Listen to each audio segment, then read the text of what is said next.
Mrs. Alia Piris, what are your thoughts on the existing 225 being used to abolish the feasibility of abolishing the executive presidency and doing away with the 20th Amendment? Yes, so within the 20th Amendment, the provisions of the 20th Amendment can be repealed. Correct.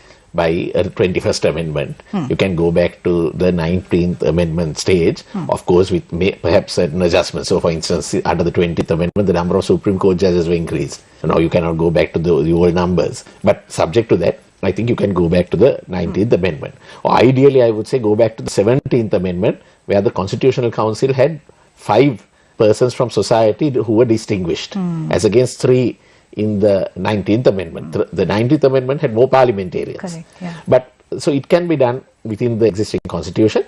Of course, you need a 2/3 majority in parliament. The abolition of the executive presidency is, there are 2 schools of thought. One school of thought, people like Dr. Jayanthapathy Wickramaratne take up the position that you can do it with a special majority. But ultimately, that is something the Supreme Court will have to determine.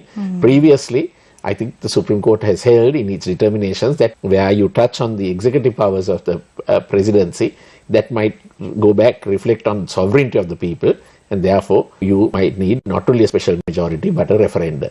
So any amendment will have to be, ultimately we'll have to go through that process in the Supreme Court, where the Supreme Court would have to determine. So there, the total abolition of the executive presidency, you might, in addition to a special majority in parliament, need a referendum.